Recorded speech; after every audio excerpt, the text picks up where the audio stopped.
Hi, welcome to our group's presentation on waterflood optimization of the Roseway Formation. The Roseway Formation is located in Swift Current, Saskatchewan. It's been in operation for over 68 years and has seen 51 wells drilled into it. Our group has used data obtained from GeoScout to create a model of the Roseway in CMG. Recently drilled wells by Whitecap Resources have proven that strategically placed wells can continue to see profitable return in the Swift Current Roseway Formation. Our team has used our CMG model to analyze the feasibility of 3 proposed development plans to continue profitable operation in the formation. The Roseway Formation is a subunit of the Vanguard Group and was formed during the Jurassic Lower Cretaceous period, at a time when the Western Interior Seaway crossed through North America and covered what is Saskatchewan and parts of southern Alberta. The area near Swift Current at the time was a beachfront where shore-face deposits resulted in well-sorted sands. During periods of transgression, finer particles of clay were deposited, and during periods of regression, well-sorted sands of medium grain size were deposited. The resulting formation seen today is a reservoir characterized by layers of sandstone and shale. These layers of sandstone and shale are clearly depicted in the Roseway's well logs. Using well logs and core data, the pool structure and key reservoir properties were determined. The pool was determined to have an oil-water contact at 222.5 meters and no gas cap. The original oil in place was found to be 10 million cubic meters and was confirmed using multiple softwares. The reservoir was determined to be predominantly water-wet, with large areas of clean sandstone. Sandstone regions were found to have a permeability of 1,300 millidarcies and a porosity of 27%.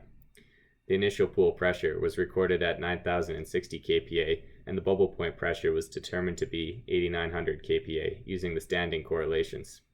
The reservoir dropped below the bubble point sometime between October of 1953 and November of 1956. Using well logs, the pool was divided into 7 characteristic layers. These layers, in all 51 wells, were then modeled in CMG and compared to historical data over the last 69 years. The model was adjusted until the historical data matched our simulation output. The majority of wells in the pool matched the historical data, except for a few outliers, as water production rate was proven hard to match. The results of our model have highlighted areas of higher oil saturation. The model has been used to predict the most productive and economic development plan. The best option was determined to be a horizontal well BPF, located near the southern border. The development plan also adds 5 new injection wells that aim to complete injection patterns, increase sweep efficiency and oil recovery, all while reducing water disposal costs. Model forecasting of our development plan has predicted that the pool will produce 100 cubic meters of oil per day for the first 6 years after drilling BPF. After that, oil production is predicted to gradually fall to 40 cubic meters per day by 2040. A Craig-Fenn and Morris model was also used to forecast production. This model also agrees that oil production will taper off to 40 cubic meters by 2040. The proposed well is a horizontal well with cement liner. It will be drilled in section 3 and run from LSD 12 to 13. First, a tricom bit is used to drill the surface hole to 200 meters TVD. Next, the surface casing is run downhole and cemented in place. The intermediate hole is then drilled from surface using a polycrystalline diamond compact bit to a depth of 721 TVD. Here the kickoff point for the build starts. The build is drilled at 8 degrees per 30 meters until it reaches a measured depth of 1,059 meters, where the intermediate casing point starts. The intermediate casing is then run downhole and cemented in place. The lateral section is drilled to a measured depth of 1,524 meters or 943 meters TVD. Next, the liner hanger is set 20 meters above the intermediate casing, followed by the liner being cemented in place. To complete the well, an 8-stage frac completion is planned over the quarter-mile lateral. The spacing for each stage is 50 meters, with the first stage being 30 meters below intermediate casing point and the last stage being 15 meters before the target depth. This allows for 10-meter error in placement. The lateral section will first be perforated, then each stage is isolated with packers and completed one at a time. For the completion, a 30-50 proppant is used. This allows better conductivity and strength. Each stage is completed using 8 tons of propellant per stage. Additional facilities will be required to support the extra production from the proposed production and injection wells.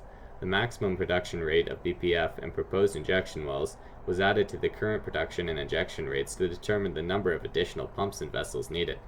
It was determined that 2 more free water knockouts and 2 more injection pumps would be required to handle the new production and injection rates. The cost for these additions came to a total of $3,100,000, which includes installation costs.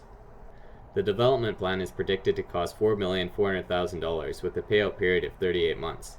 The pool is determined to be economically operatable for another 5 years, making $3,200,000 in profit over those 5 years with our development plan. In 2028, it is predicted that the pool will not make profit and all wells should be shut in. However, as a reservoir engineer would say, it's dark down there, and predicting fluid behavior in a 69-year-old reservoir comes with lots of uncertainty. Although water production rate was modeled accurately overall, some wells produced either too much or too little water.